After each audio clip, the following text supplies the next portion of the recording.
For most people, if they take an honest self-analysis, passive investing is the right way to go. They can spend their time and their money on things that they're already good at and let someone else who does this full time and has lots of experience do the investing on their behalf.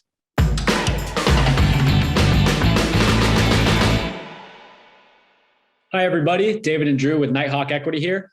There's so many crucial factors to consider when deciding on a syndication. It can be overwhelming at times. Drew, what are some things investors need to know before deciding on a syndication? Thanks, David. Good question. The number one thing that precedes everything else in deciding on a syndication is your trust level with the syndicator. You're putting a huge amount of your resources, your time, and effectively your dreams with that person.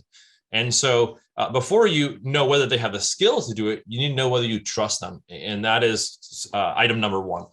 This can be achieved through a couple different things, right? So a phone call to get to know them, ask detailed questions about their business plans and how they've executed in the past, get to know things like how they operate, what kind of projections they have.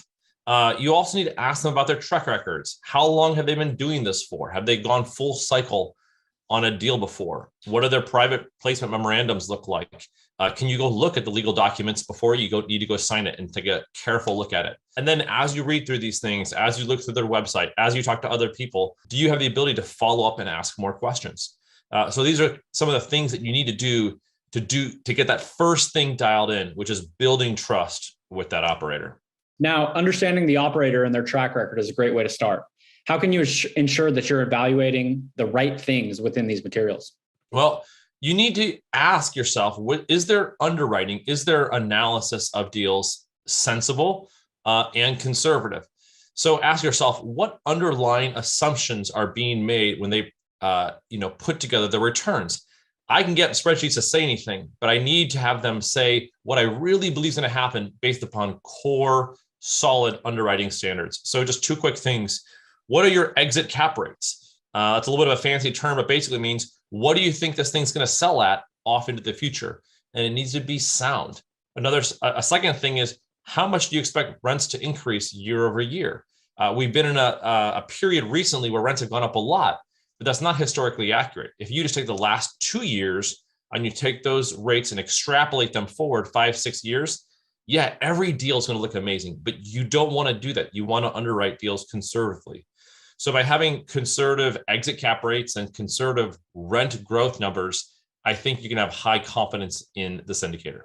Yeah, and Drew, I think another very important aspect of this is to be able to look at yourself and really evaluate what your personal goals are. So tell us a little bit more. Why should an investor do this? Yeah, because there's a fork in the road, and the investor needs to figure out, do I want to go about actively investing? In other words, doing it all on my own, or do I want to be a passive investor and let someone else who's got experience in the field do this stuff for me? Now, if you don't have much free time and you're simply looking for an easy way for your money to work for you, then passive investing is going to be the right way to go. If you're a self-starter, you're looking to put a ton of sweat equity into the business, and you got lots of time on your hand, not just time per week, but years to be doing this, then yeah, maybe you can build up a snowball of deals and do it on your own.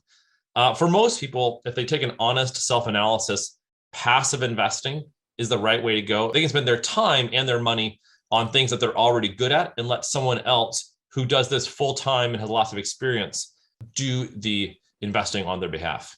All right. Thanks so much, Drew. If you're watching this and you're interested in investing passively with Nighthawk and you have not already scheduled a call with me, please do so by visiting nighthawkequity.com/call. And I look forward to speaking with you.